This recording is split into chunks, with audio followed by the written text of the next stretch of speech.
we're doing it. Yeah, we're doing it, man.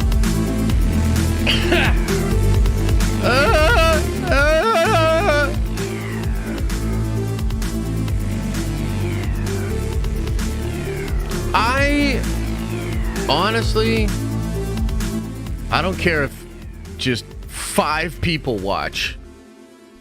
I don't care. I don't care. I want to talk Warhammer. I want to talk Warhammer. We got all this bullcrap going on with fucking Marvel and Sony. Secret Invasion. How many more of these shows? How many more is it going to take? How many more? Until we realize there are better things out there. Sometimes the grass is greener in the 41st millennia. You can quote me on that one. So, on today's stream, what are we going to do? We're going to talk about Warhammer. I want to give some updates on the live-action Warhammer universe. What is going on with that? It's been a year since we've heard anything about Henry Cavill, Amazon, Games Workshop. I want to break that all down, talk about updates, give you guys all the info that I know about it. I want to talk about the trajectory and the history of Warhammer when it comes to Hollywood and how that's all going to fit together. I also have the perfect pitch for how they should actually do live action Warhammer and what they should do for Henry Cavill's first appearance, show, / all that, etc., etc. Hang on, let me get the gambling going on for all of you fiends. Where are we at here? Boom. There you go. And you know what? Should we do something crazy? How crazy should we be? Okay, I'm gonna do this. I'll probably never do this again. Okay, so nobody even mention it. But for Warhammer, I'm feeling so good. 40,000 nerd coin to everybody. 40,000 for Warhammer 40K. I'll never do it again. I'm never doing it again. So don't even ask.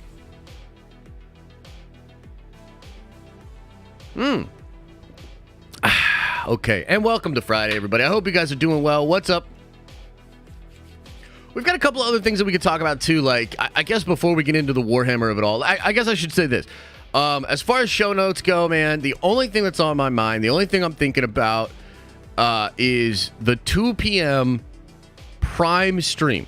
The last Prime stream that we're ever going to do. And it's a little bittersweet, you know, if I'm being honest. But it's going to be a good stream. And we're going to get into a lot of different stuff. And just want to talk about the whole journey, man. Everything, and kind of close it out with some positivity for those of you that have been supporting at that level for a long, long time. And I really appreciate it. It's sort of the end of an era here at the Den of Nerds. But it's going to be good. Not only is it going to be good, it's going to be better than it's ever been. I have some really fun ideas. And I honestly, man, like, I want to be like excited about streaming and excited about the streams and all the things that we can do together. So I'll talk more about that at 2 p.m. I would just recommend, I'm going to leave the stream. Here's what I'm going to do. I'm going to have the stream up probably for the weekend. Sunday night, I'm going to eliminate that tier. And I'm pretty sure all of the videos, all of the Prime streams will then disappear from existence.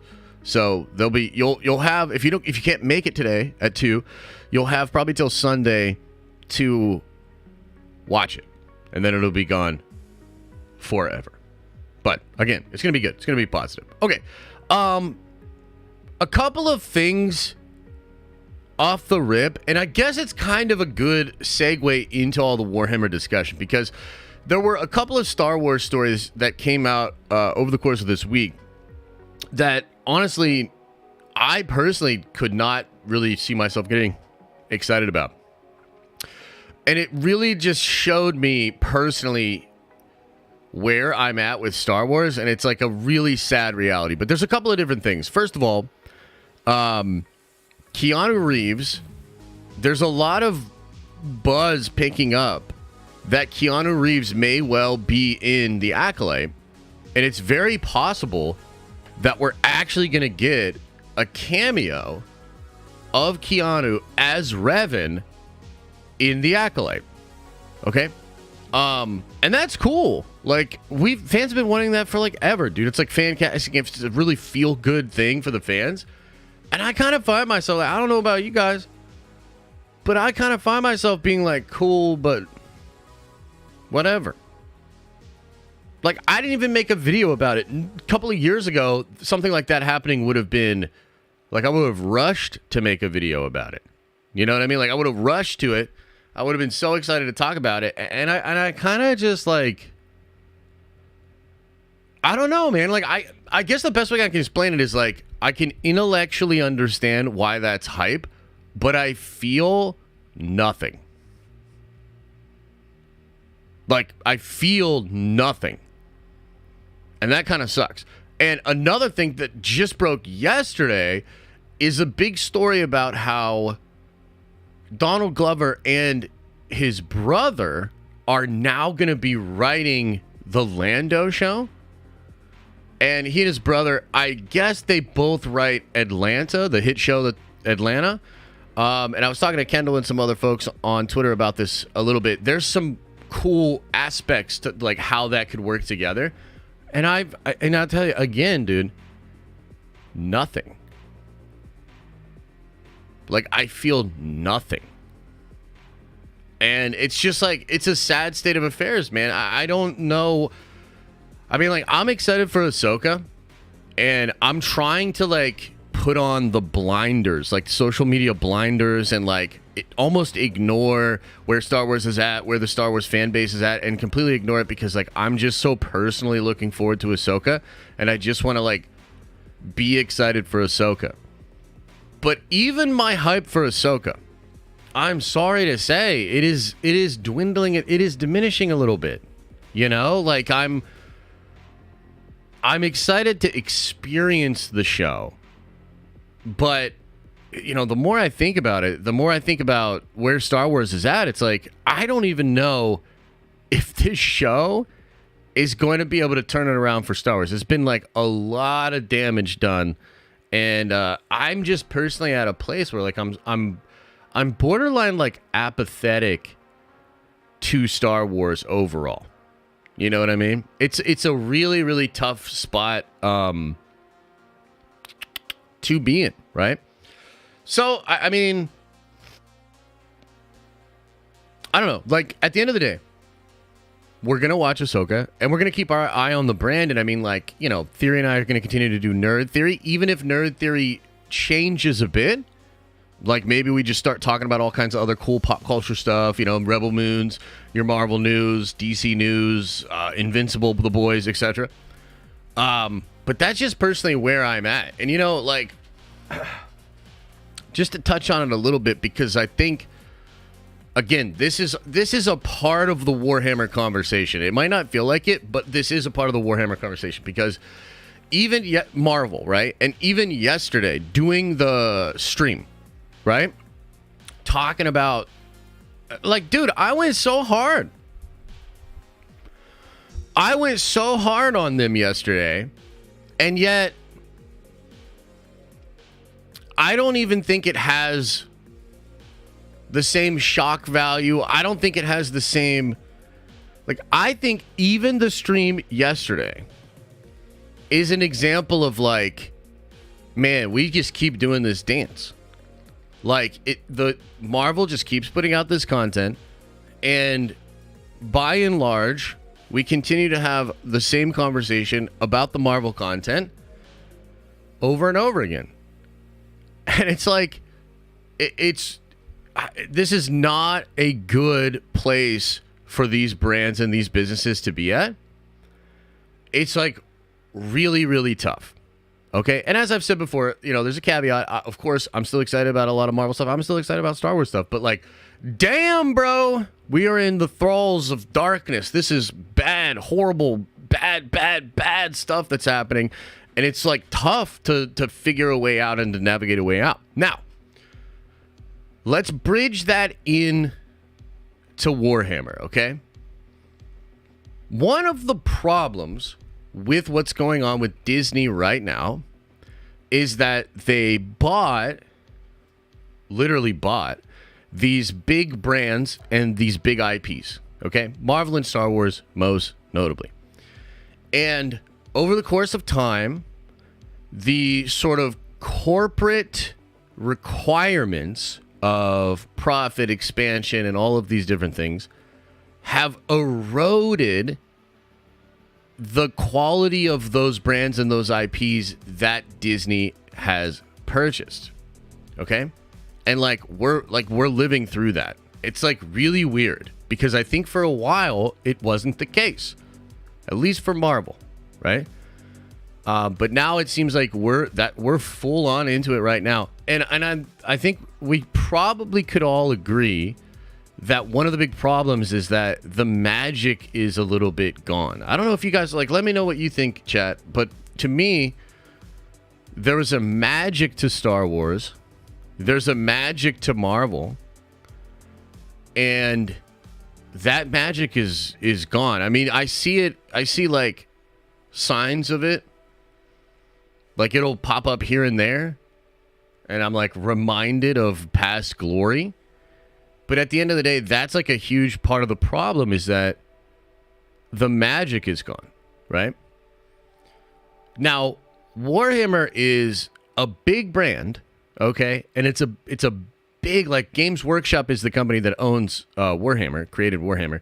And this company's fairly big, okay? Fairly big. But they're not Marvel big, you know what I mean? They're not Star Wars big. And up until recently, they have not really licensed out, worked with Hollywood, done shows, done a lot of that kind of stuff. Warhammer, for the most part, is the tabletop game, the novels, and the video games. That's really how Warhammer expands its IP and reaches audiences. And that's, of course, changing. As we're going to talk about the Henry Cavill thing, I want to talk about an Eisenhorn show that's been in development for years. I want to talk about animated stuff that's going on with Warhammer and Amazon currently, how that fits into animation stuff that Warhammer is doing on its own for Warhammer Plus. The point is, Warhammer is approaching a trajectory where it's going to go super mainstream because there's going to be some big shows, some big movies maybe, and stuff like that. And it makes sense because Warhammer lore, probably the most extensive badass lore out of maybe anything I've ever played, right? I'm a big lore guy and world building guy, so I absolutely love great world building. As an example, and this is going to be super, super out of left field, but you guys have probably heard me talk about Dragon Prince before, right? And you might be like, dude, fucking Dragon Prince, that's a kid's show. What? Why would Josh like that? It's the world building. I like the world building, the magic system, the way they do the different versions of elves, the dragons. I like the world building. It's really cool, right? And Warhammer has some of the coolest world building lore I've ever seen. It's absolutely fascinating, and I go into this in great length in some of the videos for the new Warhammer channel. But the point is, it's a match made in heaven for Hollywood, who seems to be looking for IP that has a built-in fan base, built-in lore, and the ability for them to turn it into live action. We've seen them do this to comic books, right? For the past 20 years. They're starting to do it with video games. They've been trying with video games. It's never quite worked until Super Mario Brothers, right? And now that shit's going to explode. If they make a Zelda movie, boom, that's going to be huge, right? It's a match made in heaven. Hollywood and Warhammer, they're going to figure it out. But just like I said at the beginning of this stream with Disney and the concern about the magic being gone, a lot of Warhammer fans that have been in the hobby for 20 plus years, they're nervous and they're scared because they don't want what happened to Marvel and what happened to Star Wars to happen to Warhammer. Okay? And that's why Henry Cavill is a uniquely good person for this job and to do this.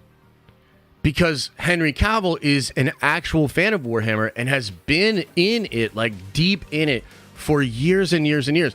In fact, the video that Henry Cavill shot when he came back to the role of Superman, do you remember this? The video, I think he put it out on Instagram.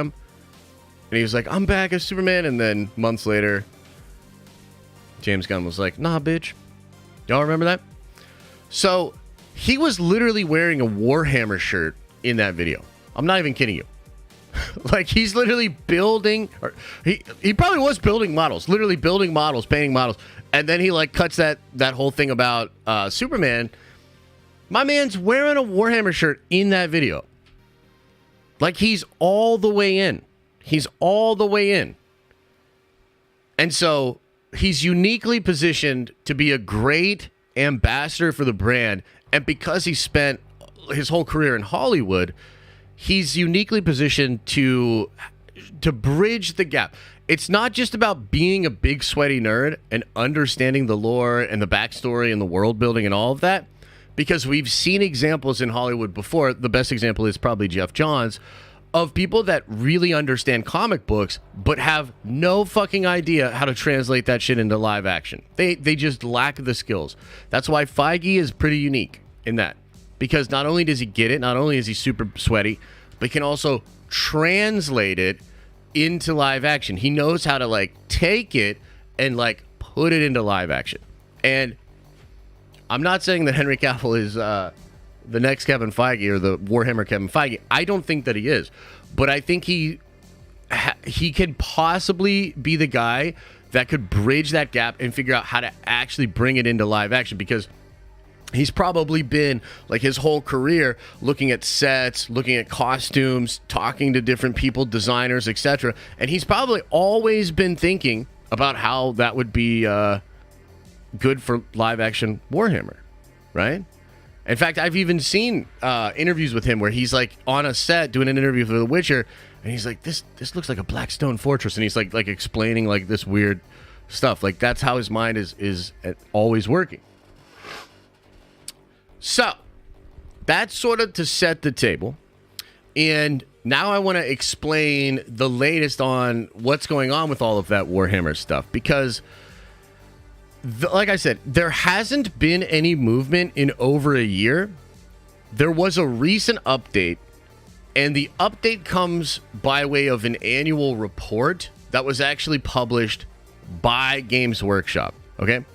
So in this update, they have kind of a singular line about what's going on with the live action stuff. And let me see here. Let me see if I can find it.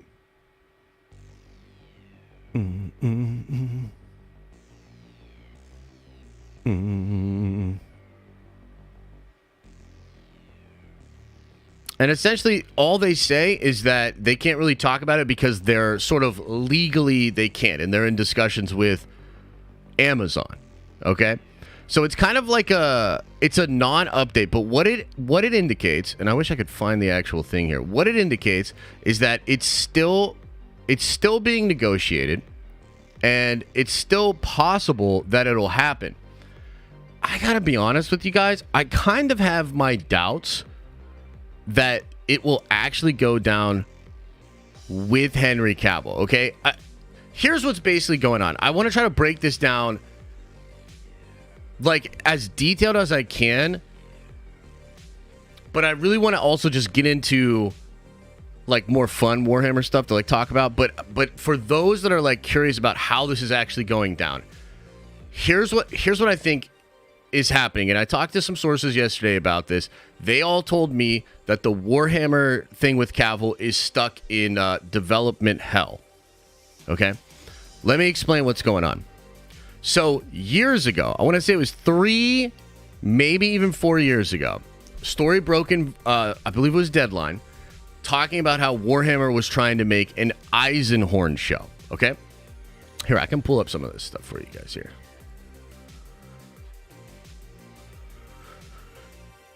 So Eisenhorn has been in development for years. We're going to talk about some stuff that they said 2 years ago about this, okay? Let me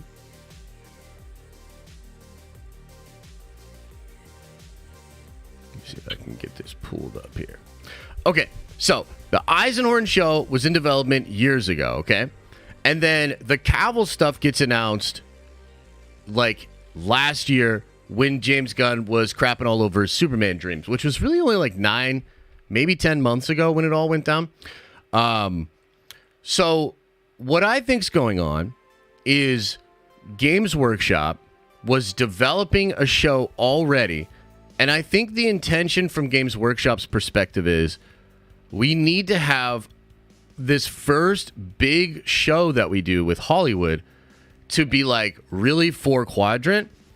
And the focus from Games Workshop's perspective is to bring more people into the game. By the way, this is a company that's been profitable and been breaking expectations for like 8 years in a row. 8 years in a row, the company is like more and more profitable. I believe they made around $500 million last year. They have a market cap of close to $5 billion, which is close to what the WWE has, right? I think the WWE has risen to like $7 billion in market cap right now, okay? And just to give you an idea of like what are we talking about with those companies versus something like Disney? I believe Disney has a market cap of something like $160 billion, okay? Some of that's going to go over your head. But from the perspective of Amazon, Hollywood, publicly traded company, and Games Workshop, it actually matters quite a bit, because what I think is going on is this negotiation between Games Workshop and Amazon is really tricky, because I think Amazon just wants to buy Games Workshop. Okay, now I'm not reporting that like I've heard that. I have heard some rumors of it, and it actually makes a lot of sense to me, considering that Amazon is like this worldwide like shipping company, and it would be kind of a perfect fit for Games Workshop. I mean, $500 million a year in profit really ain't shit for Amazon, but the possibility of like the IP and the value of like the IP from Games Workshop driving more people into the ecosystem of Amazon and Amazon Prime, that's very, very attractive to Amazon. So I think what you have is these two companies with really different mindsets as to how this will all go together. Like from Games Workshop's perspective, they're like, bro, we're killing it and we're actually profitable like 8 years in a row. We actually have like cash flow, which is so different than a lot of like tech companies and Fortune 500 companies in America, because a lot of that value and that market cap it's not usually backed by like hard sales, brick and mortar stores, like actual shipping and stuff like that. It's all like expectations, growth, and just it's all like stock price value, basically, right? So essentially, TLDR this, I don't want to get too lost in the weeds. I believe what's happening is Games Workshop wants to do some really high quality shit because they want to expand their brand and get more cash flow selling more models. It's crazy. Like the opening thing in their annual report just doubles down on the fact that it's all about models for them. And Amazon doesn't care about selling models. They want to sell Amazon. They want like Amazon and Amazon Prime and Prime Video and the ecosystem of selling online to like just continue to permeate. And so I think the companies are a little bit at odds when it comes to how this is all going to work. And Games Workshop has been traditionally very protective of their brands and very protective of like what they've got going on. Okay. So The Eisenhorn show is going to focus, or was going to focus, and I say was because I don't even think it's actually still going to happen. The Eisenhorn show was going to focus on a character from a very, very popular book series, like one of their best-selling book series. And it's like kind of, it's not like big, deep lore. It's more like character-driven, and you, of course, you like experience a lot of lore within the Warhammer world. But it's not like if you were building the MCU and you wanted to like sort of start from somewhere huge. So I also think that Games Workshop could be at odds with Henry Cavill, because I don't think Henry Cavill wants to make Eisenhorn. He certainly doesn't want to be Eisenhorn, even though he looks just like the guy. He doesn't want to be Eisenhorn. He wants to be Constantine Valdor, which we're going to talk about in a second. The point is, man, it seems like there's a lot of confusion, like kind of circling around this, and I think maybe what happened was Henry Cavill's team, they kind of release the announcement about the Warhammer live-action universe maybe a little preemptively to try to cushion the blow of losing Superman, and also kind of like get a lot of hype around that. The thing is, though, like, that shit worked. Like, it absolutely worked. Like, even to this day, I saw an Asmongold video like 4 or 5 days ago talking about Henry Cavill Warhammer, and it's like blowing up. Like, people absolutely love it, and they think it's a really, really good idea. So it's possible that part of this development hell and this like big pause that's gone on for the shows and for this live action thing is they don't agree on what it should all be, right? Like, again, I think Games Workshop just wants to make some cool shows to expand it. I think Henry Cavill absolutely sees the potential of the Warhammer IP being the next MCU and being that big, and I'm on his side. I absolutely agree with that. I think it could be like totally massive, and I think Amazon sees that as well. But they also might just want to buy Games Workshop so that they don't have to continue to like debate with them. They just own the IP, and then they can like hand it all over to Henry Cavill. So I will, right now, it's technically possible that within the rest of this year, and there are some big like events happening for Warhammer over the course of the year, you could see an announcement come out of nowhere, and maybe they actually have been working on stuff, but like for legal reasons they can't talk about it. But that's kind of what I see is going on. Now, there's one other big Warhammer project that I know about that's actually going to happen with Amazon, and you will actually be able to watch it next year. And it is something that has Idris Elba attached. Or is it Idris? No, it's Idris. It's Idris Elba. Because Kendall convinced me it was the other way around, and then I got yelled at by everybody when I said it. So, here's the thing. There's also this whole other project that's in the works for Amazon. And let me explain what this is. This is like, have y'all, and I've talked to some of you guys about this. Have y'all seen Death and Robots? Or what's it called? Love, Death, and Robot?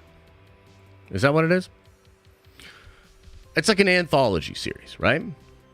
So Amazon is doing an anthology series that will come out next year. And it's based on a bunch of video games. So I believe, like, Doom is going to be one of them, I believe. And Warhammer is one of them as well. And they're going to be, like, little shorts based on these different properties. And only one of them within the anthology series is going to be focused on Warhammer, as far as I understand it. But... and honestly, I should be careful about what I'm saying in here, because I'm not supposed to talk about some of this. But let me just say it's being handled by Blur Studios.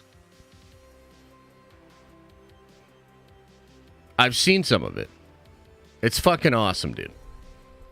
It looks awesome, and it's going to come out next year, okay? Now, I need to add one more layer to this whole taco salad that we have going on, okay? There's also the fact that Warhammer has something known as Warhammer Plus. And it's an app you can pay for, and it's currently like being integrated in like a new version of the app. Like I don't want to get lost in the weeds. The point is this.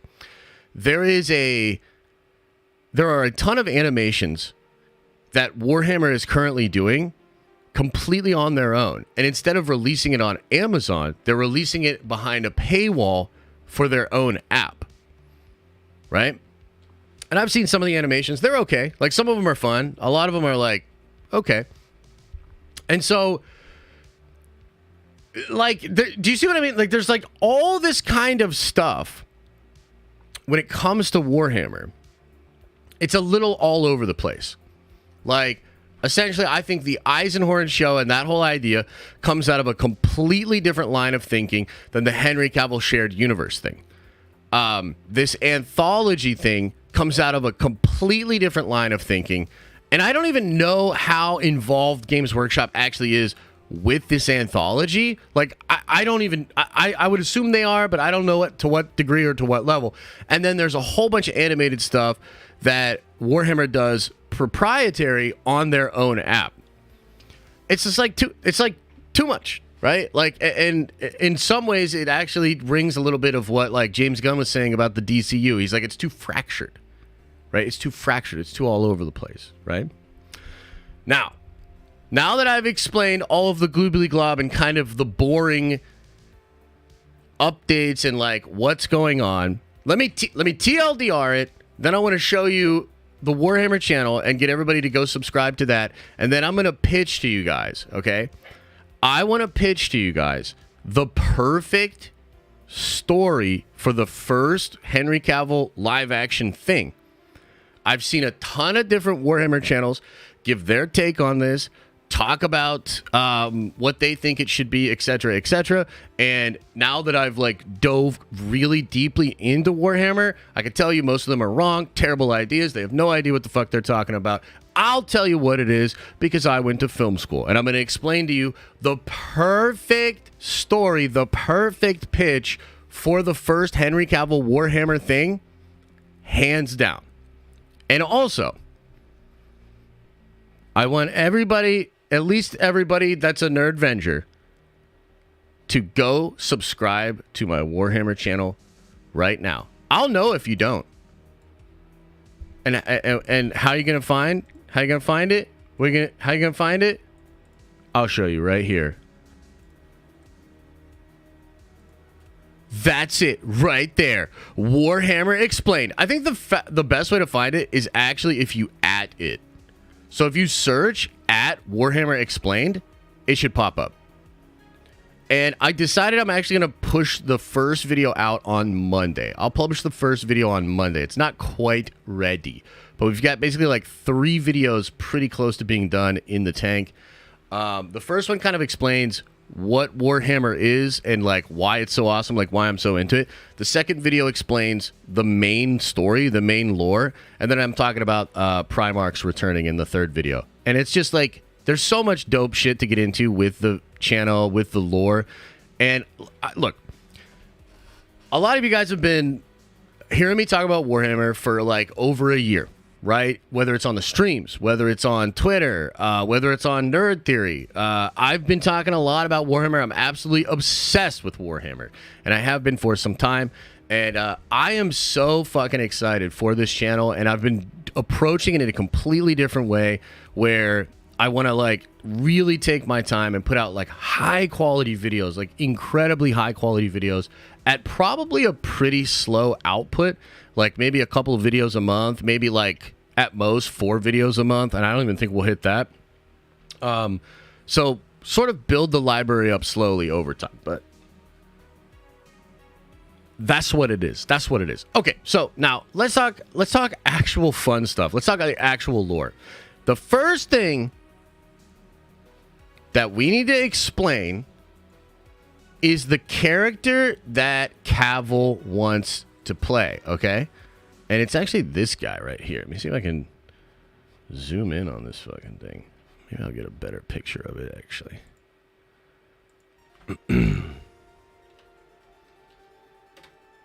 And by the way, I just finished this novel, and this is the perfect story. This is the perfect one for Henry Cavill's thing. This is it. Okay. That's probably a better one right there. Yeah. Ooh, I like this one too. Ooh, that's nice. Okay. So, here's what it is. And let me pitch this to you, okay? A lot of these fucking images, why aren't these images, like, more high def and cooler? Okay, so, Henry Cavill's favorite character in Warhammer is a guy named Constantine Valdor, okay? Now, Constantine Valdor is a custodian. And in fact, he's the first custodian. Okay, so what's a custodian? What the hell's going on here? What am I talking about? I guess we need to sort of TLDR this, okay? So, basic thing about Warhammer, guys. Warhammer exists in the far future, but it takes our actual past and history as the blueprint or the foundation for its own lore and expanding on that, etc., etc. Okay? Okay. So, the Emperor of Mankind. Like, let me just set the table for, like, at the beginning of the Valdor novel, like, what's going on and why this shit is so dope. So, at the start of the Valdor novel, we are almost at the end of what are known as the Unification Wars, okay? And the Emperor of Mankind reveals himself after all this really bad shit happens. He reveals himself to basically be this, like, immortal, godlike being that's fucking awesome and super powerful, and he's gonna, like, lead humanity out of this dark time and unite humanity, and it's gonna be dope, okay? At the start of the Valdor book, basically the Emperor is off fighting warlords, so he's not at the palace, and you're seeing the palace, this, like, big thing. It's gonna end up being this, like, awesome, dope fucking thing in the future, like this massive structure, basically all made of gold. The Emperor absolutely loves gold. I love gold too. It's pretty cool, okay? And so there's this palace being built, and there's this, like, structure being built around, like, the unified government of the unified people of Earth, right?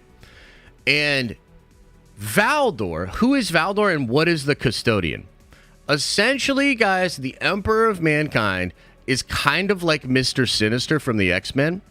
He's like a geneticist, and he's, like, super good, super clean with his gene science, as they call it. And what he does is he starts to create these super soldiers. The first one he creates is Constantine Valdor, okay? And so at this time, like, Earth has sort of fallen into depravity, and there are all these crazy warlords, and there are all these people that are tapping into the warp using psychic abilities that you could call witches, sorcerers, wizards, even demons to a degree, okay? And so Earth is at this place where there's all this crazy technology because humanity had already reached this apex of technology, and then everything fell apart. Partially because the warp, which is like this, you could think of it as like a demonic kind of realm. I don't think it's like wholly demonic, but essentially, like, just for the TLDR of it all, it's like this demonic realm that you could tap into its power, okay? And this is like where we get psychics and psychers, are human beings that are able to tap into that power. Once that starts happening, shit goes really bad. Like, not only do all these crazy, like, storms open up that, like, rip through places where you could normally travel with spaceships, it makes, like, space travel really, really difficult, but human beings become corrupted and violent and horrible, and all these psychers go crazy. It's really bad. On top of that, there's something like in Dune where you have this AI, and they create these things called the Men of Iron, who are like these AI soldiers that are supposed to help us out, and they essentially turn on us, and we have this big war with them. It's a lot like Dune, and we essentially swear off AI and advancing technology, okay? So on Earth, or Terra, there are all these human settlements out there in the galaxy, and they're all now kind of cut off from each other, and shit's really, really bad. They've gone into depravity. Like, we reached an apex of technology, and then we fell way back. Like, shit's not good. And on Earth, it's like really, really bad as well. There's all these different warlords. Everything's shitty. So the Emperor basically reveals himself to be the most powerful psyker in existence, and he claims that he's been with humanity since the beginning of time. He's immortal, so he is what's known as a perpetual in Warhammer, and he, even if he dies, he like comes back to life, but he usually doesn't die. His body just heals itself. And so he's been kind of like watching humanity for a bajillion years, and finally like steps up to the plate after we fall from grace from like that apex of technology. Okay? So at the start of this novel, and this is why I think it would be so good as a first introduction into Warhammer, is the palace is being built. It's not even completed, right? So the palace is being built.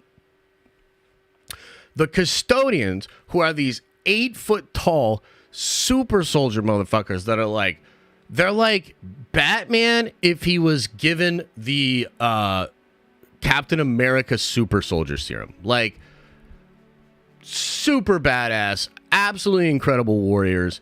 And that's who Valdor is. So in the middle of like what's known as the Unification Wars, with like all these fucking crazy psychers on Earth, the Emperor, because he can see the future, he recognizes that Valdor is like being born, or is like just was born, and he literally like wars across the planet to find this child, to find this little baby who's Valdor, and then he takes that child and transforms him through genecraft into a custodian. And there's several things that happen with that, where, I mean, first of all, he's like 8 foot tall. Second of all, he doesn't really have feelings in the same way that like a regular human does. They're like stoic, but it's almost like they're programmed to be stoic. They're almost like so zen that they can't really take pleasure in anything, or they can't really be like disappointed by everything. I actually think that erodes over time for Constantine, which makes him into a pretty interesting character. But just for the sake of it, like, that's one of the things that the Emperor put into them as well. And so he makes Valdor, and from Valdor then makes all of the rest of the Custodian Guard. And the reason they're 8 foot tall, they're super soldiers, they're like fucking absolute monsters in combat, right? But they're also a symbol. Like, the Emperor wants a symbol. He wants people to be like, damn, like, the Imperium, man, you don't want to fuck with those dudes. Like, look at these 8 foot tall golden statue warrior dudes. And it's supposed to represent power, but also order and you know, being regal and all of these different things, okay? So I would literally start the entire show with a cold open where the Emperor and all of his forces, including Malcador the Sigillite, which is like essentially like, you just think of him as Merlin for the Emperor, another immortal perpetual that's a psyker, very, very powerful. They find Valdor, and I would like open with this crazy battle and show like Imperial forces coming to this place, taking Valdor as a child and murdering his family, and then turning him in to a custodian. Okay. Now, at the beginning of the book, what's happening is there are these people known as the High Lords of Terra, and they're like a section of the new Imperium government that are representing the people, not just the military, not the beings that are post-human, which are basically the custodians. This is a representative of the actual humans on the planet. And what's happening in this whole book, and I think this framing device would be brilliant for Amazon because, number one, you barely have to show the Emperor. You actually don't have to show the Emperor. He's not in the book at all. I would still do a cold open with him, like finding Valdor and like just show the Emperor there. I think it would be dope. But you don't have to show the Emperor. You can allude to the Emperor. The set that I think you'd have to build for the palace on Terra, you don't even have to complete it. So like, this is a very interesting slice in time where things are being built, plans are being made, like things are being set up that are going to become incredibly important for the Horus Heresy, which is like the biggest part of all the lore, right? And there is a female representative that's a High Lord of Terra, and she comes in and she's basically interviewing Constantine Valdor. And a lot of the book is her asking him questions, him telling her things about the Unity Wars, the Imperium, the different Primarchs and generals. It's like really interesting. And I think that's a brilliant way to do it because think about it from this perspective, right? This is Henry Cavill's favorite character, Constantine Valdor. And they just did this book, and I think it was published in 2020.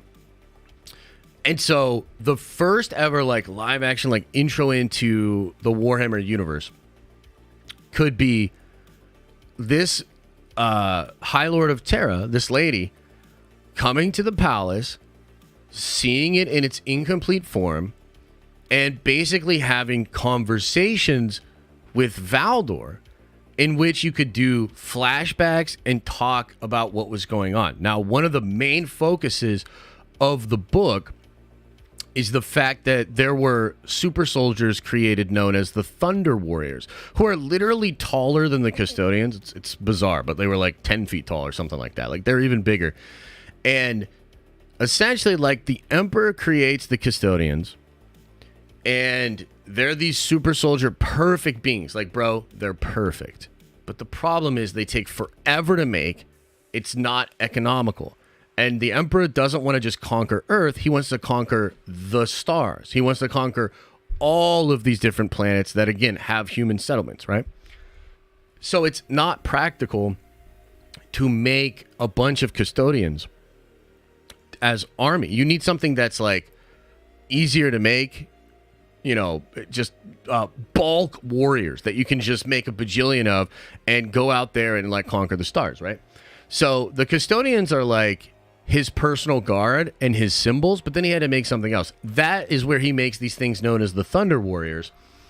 And the Valdor novel is interesting because this High Lord of Terra is questioning Valdor about the Thunder Warriors and about how basically there was a big battle where the Emperor and the Custodians slaughtered all of the Thunder Warriors.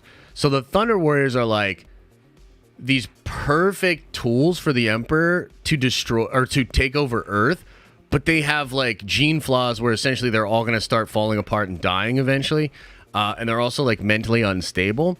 And so the Emperor like knew they were kind of like bullshit, but he's like, fuck it. Like they're good enough to take over Earth with. And so he makes the Thunder Warriors and basically, slaughters them all. Now, at the end of the book, it's revealed that this lady that's been interrogating Valdor this whole time, she's actually still talking to like the Thunder Warriors, and she brings a whole group of them to the palace at the end of the book, and it's like it's so fucking awesome where she and all these Thunder Warriors roll up to the castle. There's all these explosions and stuff because basically there's a lot of people that think the Emperor and what Valdor did to kill all these other soldiers and like the shadiness is like, it's not good. And so there's like kind of a rebellion that's done where they even like attack the palace. There's like some crazy explosions. They destroy this like research facility that's making Space Marines. Anyway, the whole point is this. The end of the book, you have the Thunder Warriors and this High Lord of Terra, and they come to the palace, and they're like attempting to arrest Valdor. And then Valdor reveals the Space Marines. And so as far as I understand, this is the first time the Space Marines ever appear in the lore chronologically. And there's this really cool scene where they all come, like basically the Thunder Warriors come to the palace. Valdor comes out of the palace alone. And he's like standing there in armor with his spear, and he's like talking shit to him, telling him like to back down, etc. And the Thunder Warriors are like, but you don't have any warriors, because a big part of the book is like the lady is asking Valdor about the defenses, and she's trying to understand where their weaknesses are. And so Valdor kind of like lies to her and basically implies that there are not a lot of custodians in the palace, and the palace is a little undermanned, and technically like a full attack like might actually work and destroy them. And it was a lie, because they had been working on the Space Marines the whole time. And so what happens is at the very end of the book, all of these Space Marines, like 10,000 of them, like come out from the snow, and like all of their like eyes turn red as their like optical sensors turn on. And then there's this massive battle where essentially the first 10,000 Space Marines finish off what is left of all of the Thunder Warriors. And I think from like, if you're a big Warhammer fan, like this is why I think this would be the perfect thing for Amazon. The framing device is intimate for the character of Valdor. So Cavill himself would get like so much screen time and the ability to like really deliver some awesome dialogue and a great performance with this lady, cutting back to all these really interesting points of the unification wars and what it means to be unified and like what the Emperor's will is. And it shows like a more optimistic side of like Terra and humanity. And it sort of shows that this lady and, you know, the High Lords of Terra and even these Thunder Warriors, that like there was a time where people kind of tried to reject like what the Emperor was doing, and then they all basically get coldly slaughtered. And it's set up that like essentially like one of the big parts is like Valdor's explaining to her that like right or wrong doesn't matter at all. They're trying to future the species. And he has this like really cool line where he's like, you could never forgive any nobility that kept that from happening, and any tragic horror inflicted upon somebody would have to be considered worth it if it aided in that possibility. And it's like this really like cold realization that the Imperium is not all good, but there's no way you're going to stop it, at least anybody within humanity. And it just kind of like sets up the future. So you don't need the Emperor. You don't need Space Marines until the very end of the story. It's short on characters. There are fun action scenes where you can kind of set up what is happening. And then it ends with Malkador the Sigillite coming back from the moon. And he says, like, basically the negotiations aren't going well. We're going to need even more of these Space Marines that we created, because we're going to have to slaughter everybody and take over the moon. And we also maybe have found the Primarchs. And so that's a whole nother can of worms, where like the Primarchs are something that's created after the Thunder Warriors, and they're essentially like the Emperor's sons. They like have his gene seed in them.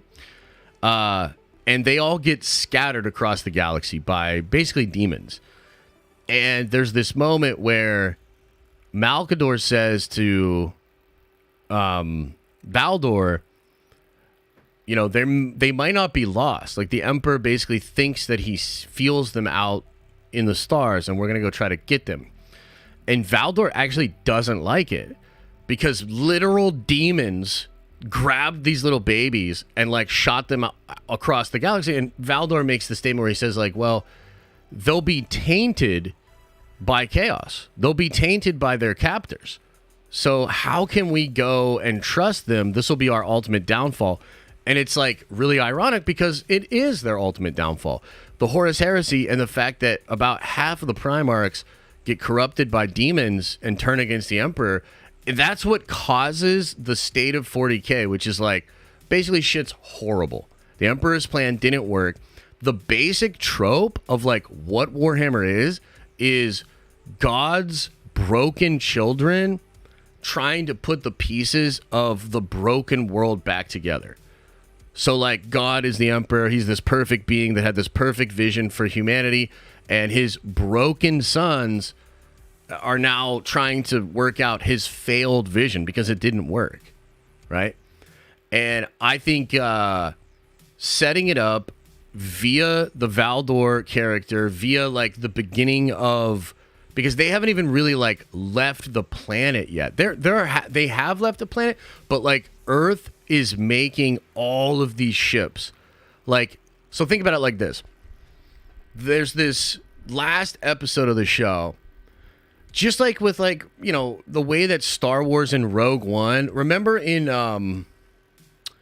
that show that you guys like that's absolutely boring as fuck, Andor, where it's sort of revealed at the end of Andor that they're helping to build the Death Star, and it's like, oh shit, the Death Star, and that's like really cool for Star Wars fans.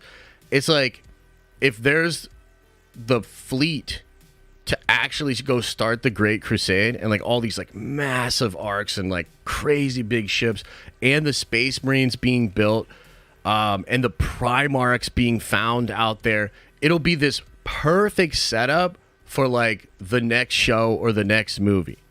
I think that's how you do it. Like that would be the best way to launch that live action Warhammer universe.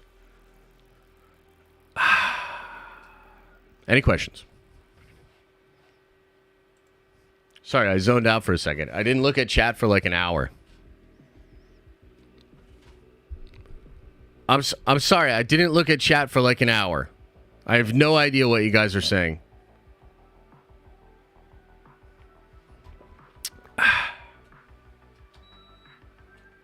What is an emperor? Like the emperor of mankind? Should I explain it? Can I repeat everything they just said? Neither did we. Yeah. Okay. Too many questions. All right. How do I help? How can I help? How can I help explain it? What's the questions? How can I help break it down?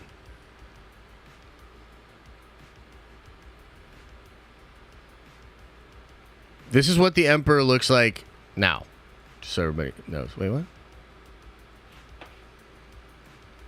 Wait, what? How the fuck? Bam. That's what he looks like now. Show cinematics? Watch some cinematics? I can watch some cinematics. I mean, what's the Emperor? So who will Cabal play? Wait, Cavill? If only there was a video to explain. I know. I like have a video that explains it, but I haven't uploaded it to the channel yet. Watch some cinematics. Okay, how many motherfuckers are you? Okay, so we got like 400 watching. Okay, so check this out. This is what I'll do. I'll make a deal with you guys, okay? What about the War in Heaven? Nah, leave that shit. That is too much for, like, normies and shit. Like, to try to bring normies in, too much. Okay. I will watch, or I will show with you guys, the video that kind of explains all the lore of Warhammer, but then you have to promise to, when I release that actual video, to watch it twice through. How to get into Warhammer without going broke? There's no way. There is no way to do that. Just say goodbye to your monies. And by the way, how many subscribers do we have? Did you guys even go subscribe? 112 subscribers. Not bad. I'll subscribe too. We could get this up to 200 though. I don't understand. There's like 400 of y'all. Like, let's get this shit up to like. Come on, man. Come on. Come on. Come on. Come on. Just at Warhammer Explained. That's what you got to do. Okay. Fuck it, man. I feel like everybody's like, but I don't understand. What even is Warhammer? Okay.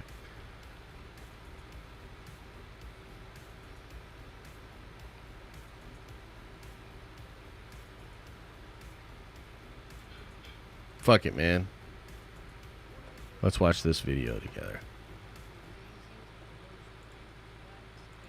Deep lore I've ever seen in anything fiction. Restart it is it. Literally a meme in the community that trying Warhammer 40,000 has the craziest, most complex and deep lore I've ever seen in anything fiction. It is literally a meme in the community that trying to explain Warhammer quickly is impossible. But I actually think this is something of a rite of passage for Warhammer lore YouTube channels to attempt to explain Warhammer quickly. And so that's what I want to do with this video. I want to do my version of explaining all of Warhammer lore as quickly as possible. And this will give you like an example of what the videos are going to be like on the channel as well. Okay, so there are a couple of things that I need to establish here before we actually get into what the lore is. The first thing to establish is the character of the Emperor of Mankind. Now, a lot of other fiction has an emperor or a central imperial figure, and Warhammer is no different, but I would argue this character is the coolest out of all the other emperors. Yeah. A couple things about the Emperor. Number one, he's a perpetual. This means he's essentially immortal. He began with humanity a long time ago and has been living alongside us for centuries. It's actually recently revealed that he's Alexander the Great, or at least he was Alexander the Great. This is one of his many lives that he had, and he dies and he comes back to life. And so because he is a perpetual, eventually he starts trying to guide humanity towards a better future. Now, the next concept we have to keep in mind is the warp, or the immaterium. In Warhammer, there's another universe that runs parallel to our own, and this is known as the immaterium, or the warp. And the warp is many different things. I mean, you could think of it as just a demonic dimension full of chaos gods. It's also a place that characters are able to use to do space travel. It's also a well of crazy powers and ability that allow certain beings in our universe known as psychers to be able to tap into. Most of the crazy witchcraft and powers that you see in 40K are psychers tapping into the warp. And okay, so important thing to mention here, right? That's like what I was talking about. So at the beginning of the Unification Wars, there are a ton of people on Earth that are like psychers or have tapped into that ability, and they like use that kind of power, and they're all over the galaxy as well. It's like a good thing, but also kind of a bad thing in a lot of different ways. But like all of the power and all the craziness that you've seen from Warhammer, and we can watch some like other cinematics and stuff too. That's all people tapping into the warp or psychers.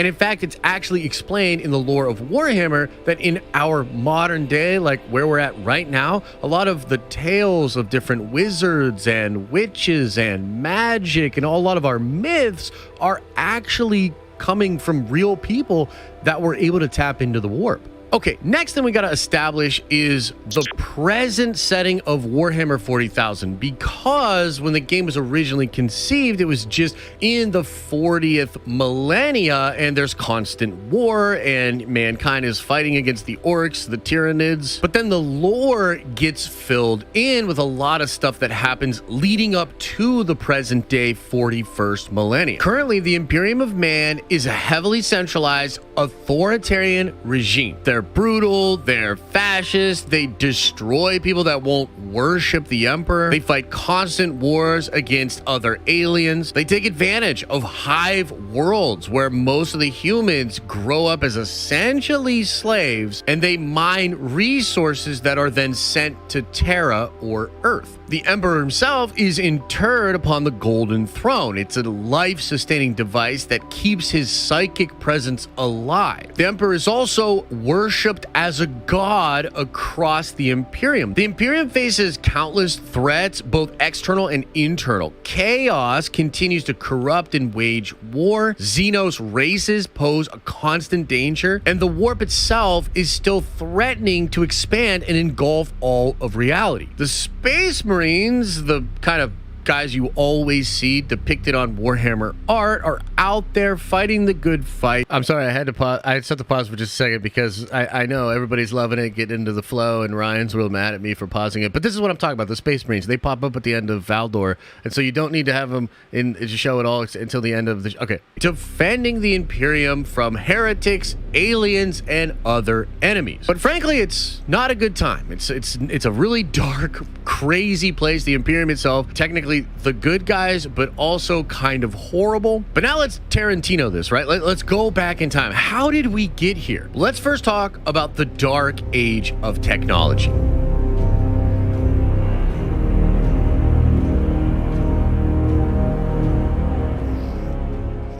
This goes back to the 25th millennia and lasts all the way to the 29th millennia. During this period, humanity made extraordinary advancements in science, technology, and colonization. They developed incredible feats of engineering, interstellar travel, and artificial intelligence. They also discovered the warp and were utilizing the warp in a lot of this technology. They created these warp-capable starships that allowed them to travel across the galaxies. They created terraforming technologies, which also pulled on the power of the warp. And then they made maybe one of the most important things ever, and that is sophisticated AI. So things were going great for humans. Human colonies started spreading throughout the galaxy, and their dominion was massive. But then some bad stuff happened. First thing that happened were these things called the Men of Iron, which were advanced artificial intelligences. Yeah, they became sentient and rebelled, turning against humanity and having a massive war. This war was known as the War of Devastation, and it resulted in widespread loss of life. The AI rebellion targeted human settlements, infrastructure, and military forces, causing a crazy amount of destruction. Entire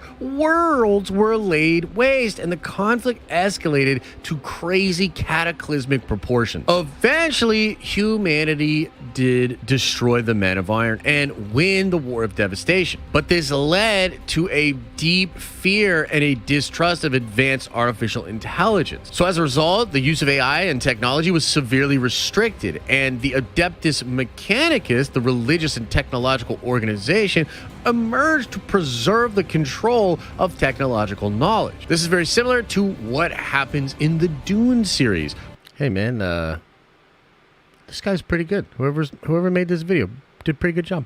Where they also had a war with AI and then swear off AI totally. But things didn't just get better after the War of Devastation. In fact, the warp itself started going crazy in the galaxy, probably because of the advancement of all these humans and their emotional imprint upon it. A bunch of warp storms ended up cutting off interstellar travel, and various human civilizations fell into isolation, technological decline, and barbarism. So basically, humans got really advanced technology spread out all throughout the galaxy. Then their AI turned on them. They had a crazy war with AI. The warp itself went bananas, separated all of them, and all these advanced human colonies out there in the galaxy degraded into really barbaric, sometimes feudal states. This era was known as the Age of Strife, and it directly leads into the rise of the Emperor of Mankind and the Great Crusade.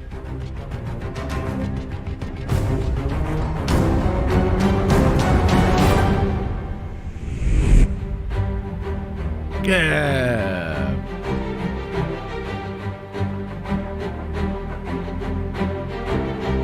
So the Emperor of Mankind reveals himself as this powerful powerful psychic being that's been with us forever and is here to help us go into the future. He begins something known as the Great Crusade to reunite humanity and bring order to the galaxy. And then, because the Emperor was also a genetic genius and really good with technology, he creates super soldier beings. It's one of my favorite things about the Emperor of Mankind. He's a lot like Mr. Sinister from the Marvel X-Men books. The first soldiers he creates for himself are the Custodian Guard. They served as his personal protectors and bodyguards, and they were these massive human beings. They were resistant to psychic attacks, damn near perfect in the way that they could fight. They had incredible technology, and armor, and weapons. They're damn near perfect, but there was a problem. They were just way too hard to create and to replicate.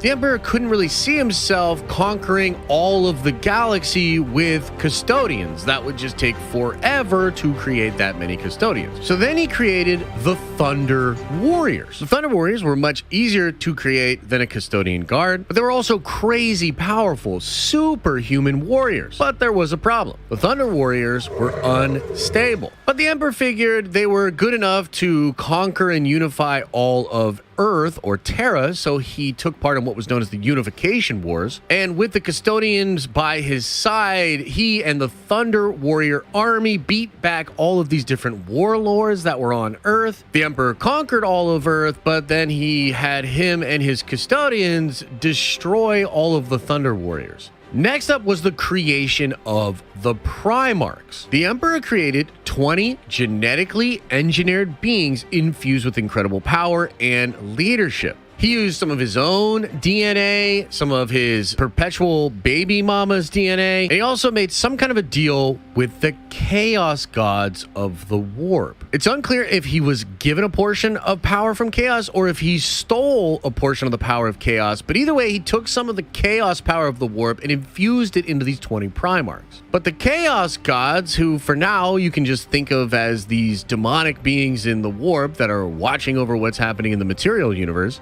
they didn't like that he was creating these 20 immortal, godlike, chaos-capable beings. They didn't like that. While these Primarchs were still infants, the Chaos Gods disrupted the Emperor's plans and scattered the Primarchs across the galaxy. However, the Emperor still had the gene seed from the Primarchs, which is basically just a bunch of their genetic material, and he used the genetic material to create the Space Marine chapters. And so then the Emperor had all of these different Astartes, all of these different Space Marines that are essentially the sons of these father Primarchs. And also they are essentially his own sons being made of his own gene seed. And then he goes out into the galaxy and he rediscovers each Primarch. Okay, so just one quick pause here. Sorry, Ryan. This is the point where Valdor takes place, where it's like right before they go out and find all the Primarchs, and that like leads into all the dope shit. Most of the Primarchs have become leaders of their respective domains on the different planets that they crashed on, but they all have unique upbringings, unique cultural influences, and also unique abilities. This is one of the best parts of the Warhammer lore, and it allows each one of the Primarchs to have like all kinds of unique attributes, and we're going to get into that, but for this video we'll just kind of leave it there.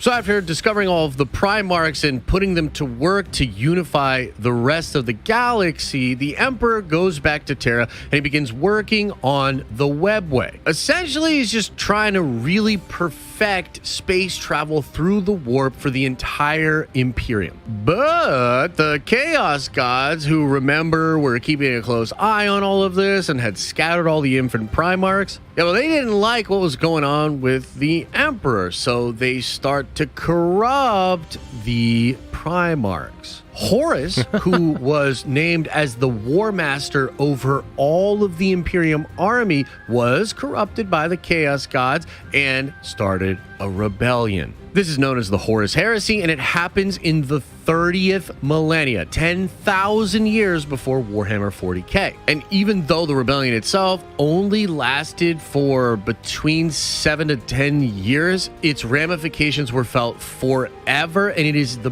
biggest part of the Warhammer lore. Horus gets about half of the Primarchs to flip to his side, and there's this crazy big civil war, a lot of devastation, some chapters of Space Marine almost being wiped out completely. Many of the Primarchs are killed, and it all culminates with a crazy battle between the Emperor and Horus himself. Horus is juiced up to the gills with a bunch of chaos god energy, and the Emperor is the Emperor. And so they're fighting. The Emperor doesn't want to kill Horus because he still kind of thinks of him as a son. Horus is taking a lot of shots at the Emperor, like really doing some serious damage to him. And then something flips in the Emperor. He decides Horus is no good, and he does a Kamehameha wave attack that not only destroys all of Horus's body, but it actually destroys his very soul. Most of the time in Warhammer, especially if you're a Primarch, you can die in the physical form, but your soul will go into the warp and it'll linger there, and some of them even come back to life. But there's nothing of Horus to come back to life. The Emperor destroys his very existence. On every level of reality,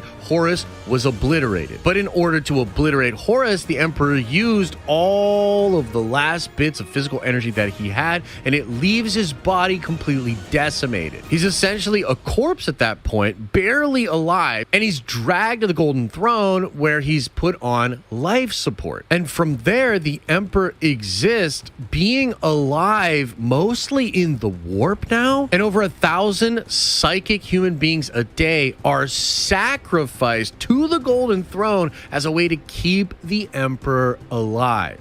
And that's it. That's all of Warhammer's lore explained briefly. Now that last section there, we still need to add a little bit of editing. But essentially, like, that's it. That's it. That explains the basics of the lore. And it gets, obviously there's a lot more to it. It gets even more crazy.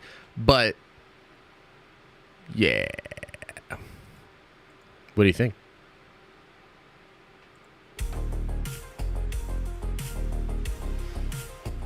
What do you think? Kind of cool. Have I played the Dawn of War games? I have, but I've played the third one, and everybody talks shit on the third one. I think it's actually kind of fun, but yeah. I'd watch the anime? Hell yeah. Why is it called Warhammer? I mean, there are, like, hammers and stuff. So maybe that's why.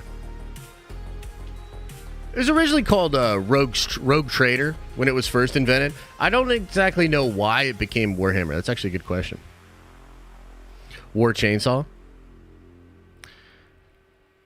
Some people think the Emperor slaughtered the Thunder Warriors in cold blood. Yeah. I mean, he kind of did.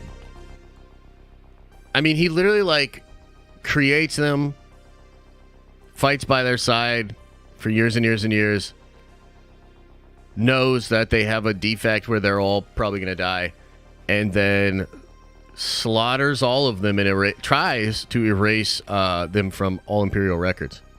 I mean, the Emperor is like an enigma.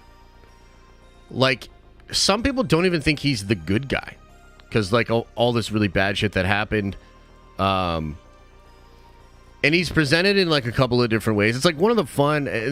honestly, Warhammer lore, a lot of it is, like, speculating about the character of the Emperor. Like, who was this guy? Like, what was actually going on? There are a lot of people in the community that think that the Emperor is horrible and that he doesn't love humanity. He doesn't love the Primarchs. He, like, sees all of them as tools. And then there are other people that think, no, he was human, he cared. Even if he loses touch with what it is to be human, he's always loved humanity, and he'll always love humanity, etc., etc. So, there's some cool, a lot of cool stuff to dig into, right? Lots of fun stuff. Can you go into the dichotomy of how Star Wars lost its magic at the same time Warhammer is rising? Yeah, I mean, I guess a little bit. I mean, you know, I think one of the reasons that Warhammer is so different than a lot of other like Star Wars or Marvel, right, is that it all funnels through the miniature game. So, like, you want to have a lot of detail for each individual army so that, like, the people that are playing these armies, they can, like, feel a deeper connection to it, right? So, like, when I play my custodians and I, like, you know, coming into an engagement or something like that, I will, like, I remember one time I was playing another custodian army and we explained it because we were like, oh yeah, it's the blood games. And the blood games are essentially war games that the custodians do in the palace, and they'll literally have, like, some of the custodians try to assassinate the emperor. And like they're like full on trying. And the whole idea is you've got to be able to stop them. We've got to be able to stop anybody and everything that can come into the palace and people that even know the palace well. So, like, they have to be prepared for, like, any and everything, right? And then, like, you'll be at the table and you'll be thinking about, like, the different aspects of the custodians. Like, I was playing against a Tyranid player, and he like charged in on this one unit, and then I used like a stratagem to fight first and slaughtered, like, that whole unit. And he was, like, really upset. And I was like, yeah, but I mean, like, dude, we're literally the perfect 10,000 handmade soldiers by the Emperor. Totally consistent with the lore. We're, like, the best of the best, the most elite army that there is. You know what I mean? So, because that is sort of the focus, they treat the lore very differently, where it moves slow and it drills down.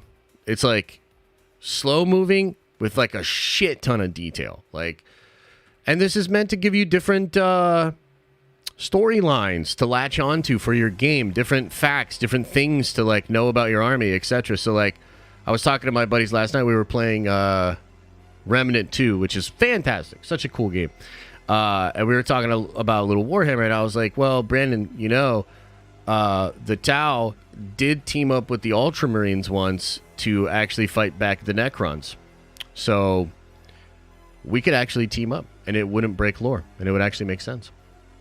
And, you know, little things like that. But the main point I'm trying to make is that because that's what it's for, and the utility is completely different than, like, Star Wars or Marvel, where they're, like, I think they're in a phase of, like, product and like hype delivery and, like, stretching fan expectation, all these different things. Like, Warhammer's focus is on, because it all funnels through the game, its considerations are different and its approach becomes different because of that. You know? Pretty crazy stuff. You need to play on stream. I mean, I would play it on somebody else's stream if they had a setup for it. Dude, Warhammer's crazy. The games take, like, hours, depending on, like, the size of the army. I've played multiple 6-hour games before. You know? And I can't stream a 6-hour game, especially with, like, the setup you would need to have would be crazy. I just got fed a Warhammer 40k mobile ad. Look at what you've done. Yeah, let's go for Tacticus or whatever. The mobile game they have. Do I enjoy the game or the lore more? Ooh, that's a tough one. I enjoy them both, man. I absolutely love playing the game. Like, I love playing the game. I think one of the reasons, though, that I love the lore is because it sort of satiates, like, my need to do Warhammer stuff when I'm not even playing the game. Or, like, I can sit down and paint my models and put on an audiobook or, like, put on a big lore video or something like that. So it really works hand in hand. You need, like, 8 cams. Yeah, I mean, it's crazy. Like, I can show you what some of the battle reports look like if you guys want to see what a game looks like. Oh, shit, there's a tournament going on right now.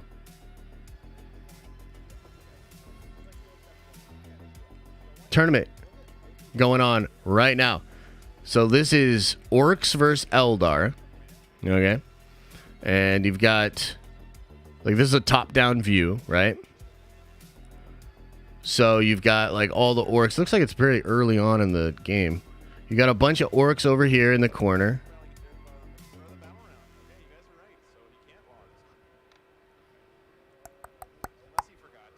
And this is all the Eldar. The Eldar are in the yellow here. And the orcs are the green boys. There's battle reports. Yeah, there's some channels that do like some really cool editing and shit on them too. Like, let me see if I can find one here.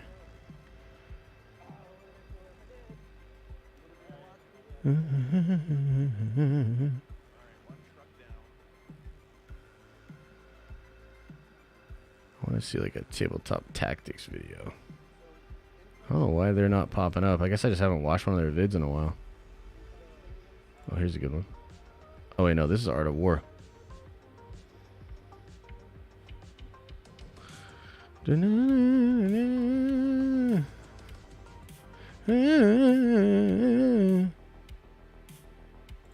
Guards versus Necron.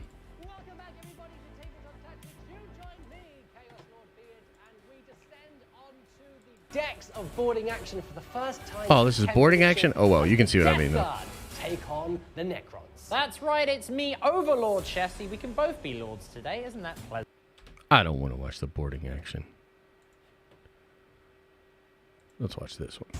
Potentially the return of High Fleet Myrmidon.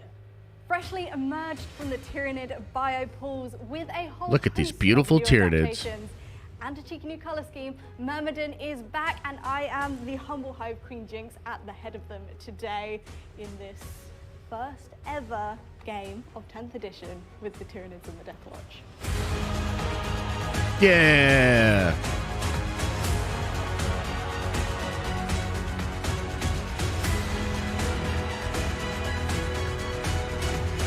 Whoa. Death to the alien, the filthy Zenus. We've got to deal with these Tyranids. They've evolved and adapted. Fuck these Tyranids. Bear Grylls in space. So we have to... Let me just tell you something. Like, this probably won't make a lot of sense to most of you, but some of you will get it. So I've got a friend that plays Tyranids. It's annoying. But you know what's even more annoying? He's building and painting an Imperial Knight for a painting contest. And I'm like, dude, you can't do that. That's fucking heresy of the highest order. I want an Imperial Knight. You don't get to do an Imperial Knight. God. Sucks. Okay, anyway, I gotta get out of here soon, guys. Thanks for humoring me with the Warhammer stream. We finally did it. Let me see if there's probably a couple super chats I gotta get into. Not too much today. Chris says, been missing the live streams lately. Just made the move from Boston to Orlando. Thanks for providing some consistency in my life, Papa J. Nerd Adventures for life. Thanks, man. Appreciate that, and glad that it's all the journey has been completed for you. That's cool shit. Let's see here. Rosie says, I'll watch anything you do, even Warhammer. Aw, thanks, man. Darth Kev, welcome back to the Nerd Adventures. Laser says, pump for Warhammer content. Orcs the best. Wow. Yeah, orcs are cool, man. The orcs in Warhammer are really cool. I'll do a whole video on them, but the TLDR on the orcs is that they get created by like these gods, and they're kind of like sentient mushrooms. They literally like pop out of the ground like spores, and then they become sentient. And they also have this crazy thing where literally what they believe happens. So like if a whole bunch of orcs see like a pile of garbage and they think that pile of garbage is a tank, then like the pile of garbage becomes a tank. It's crazy. It's ridiculous. They're awesome.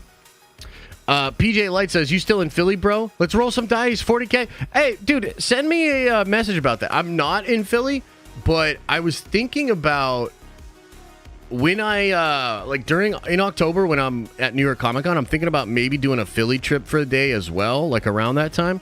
And I'd love to know more about the Warhammer scene in Philly and in South Jersey. Because like I played a lot of tabletop games when I lived in Philly, but I was not into Warhammer. Even though I had a lot of friends that were into Warhammer, I just couldn't get into it. So yeah, hit me up about that. Jedi John says, yo, that new badge sure do pretty. Nerd Ventures. Love y'all. Yeah, it does look kind of nice, huh? Shout out to Ryan for designing a pretty sick 3-year badge. Book recommend. If you like Aragon, check out Song of Chaos series. The boy saves a dragon egg and becomes a rogue rider. The dragon is blind. Oh, that sounds cool. I'll have to check that out. He's doing another book. The guy that did the Inheritance cycle. There's another book. I think it's called Mortag. It's coming out later this year. I'm excited for that. Don't play Warhammer, but the lore is badass. Hell yeah, man. Morphonaut says, I've loved Warhammer since I was a little kid, but I've always wondered, how would they make live-action show with 7, 8, and 9-foot super soldiers? Okay, so that's a huge part of the problem. And with Warhammer and this whole thing with Cavill sort of being stuck in development hell, that's probably part of the reason. You can see in the art how it works, but how do you pull that off in live action? Like, how do you make Henry Cavill 9 foot tall and having a conversation with like normal humans and like not make it look ridiculous? But I they did that with the hobbits and shit in Lord of the Rings, right? So like you can pull it off, but it is certainly a big part of like why it's tricky. You know what I mean? Matthew K says, I gotta say, I think normies will view this as snore hammer. Yeah, it's possible. I mean, look, here's the thing. I was on the outside of the Warhammer thing for a long time, and I knew about it. I would hear about it. I knew people that really liked it, and it never broke through to me. And it wasn't until I started watching some of the lore videos, and I was like, oh, this shit is dope. And then like I got more and more into it. And I think there is absolutely a wealth of goodness there. Like, there's gold in those hills. You could tap into that and it would be fantastic. The problem is, though, how do you get normies to walk through the door? That is the problem. Marvel was able to do it. Star Wars was able to do it. How do you get the normies to walk through the door? I don't know exactly, but I think if you did, that's why the first show is so important, or the first movie or whatever. It is so important because that is your best chance. Like, look, Hollywood, all kinds of problems. I don't like Hollywood, but it is the reality that a major Hollywood production is probably still the best way for a big brand to reach as many people as possible. And dude, like the potential, if they could actually get it to be like normie friendly, the potential is out of control.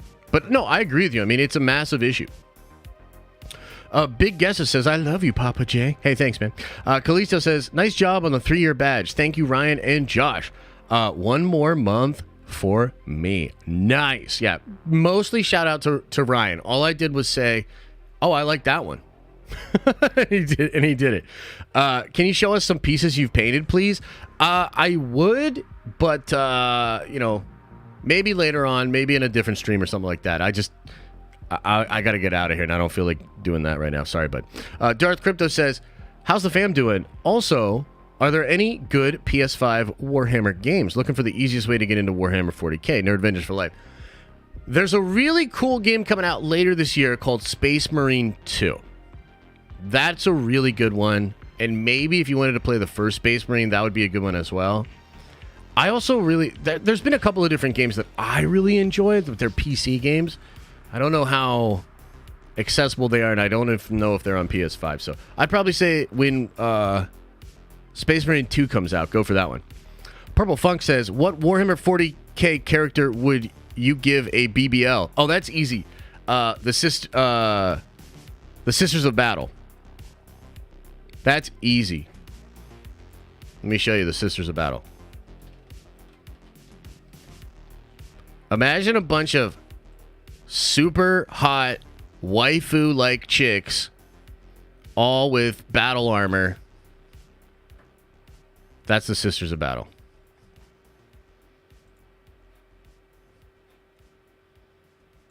Like, here's one. Here's one. Hang on.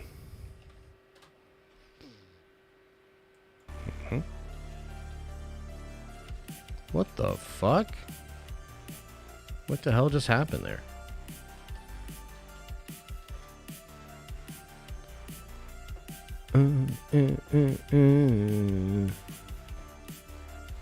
Okay, so there's a sister. That's like a version of a sister of battle.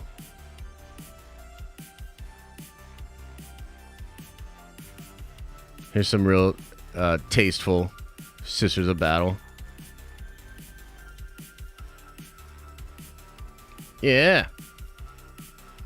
And some of them become like living saints. It's pretty crazy. Sisters of Battle, the waifu army.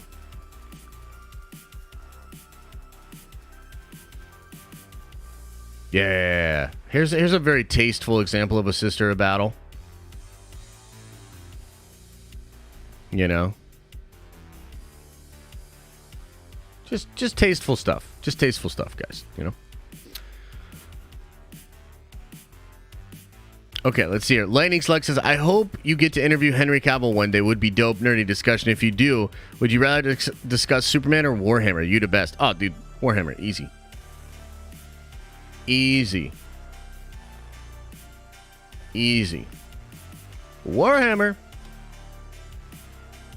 Are you going to live stream on the Warhammer channel? I think I'm going to, yeah. I think I'm going to. Obviously not as much as I live stream over here, but yeah, I think I'm gonna. You know,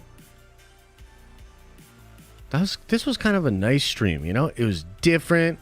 It was more intimate. It's just, you know, it's just us. It's just us chilling, hanging out. And I got to gush about Warhammer.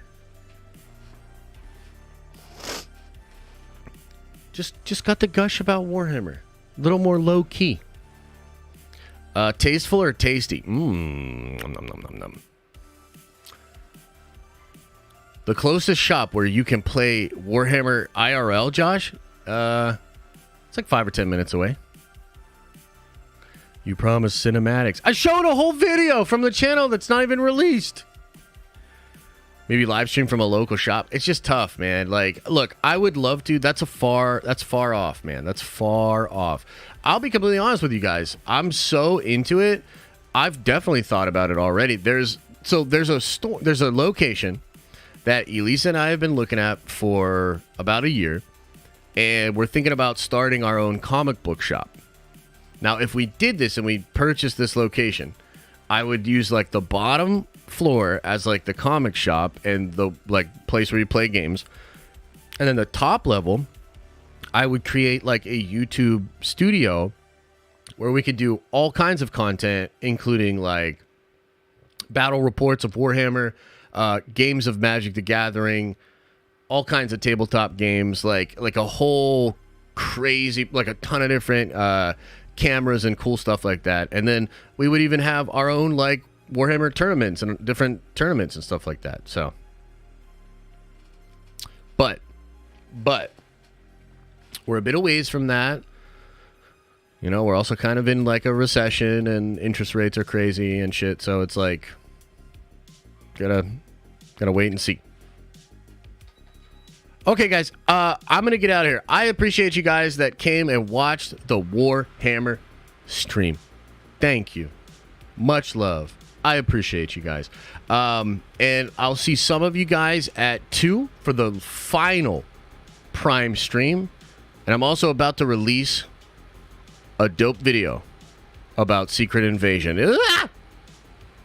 But go check that out. Give us 40K for sticking around. I gave everybody 40K earlier. Would you already lose your 40K? I gave everybody 40,000 nerd coin at the beginning of the stream. Oh, were you late? Oh, were you late, bro? Mm-hmm. Mm-hmm. Mm-hmm. Yep. So sorry I can't do it again. All right, everybody. Much love to you. Appreciate you. As I always say, hope you're having an awesome and a nerdy day, and I'll see you in the next video.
Is everybody gone? Did everybody leave?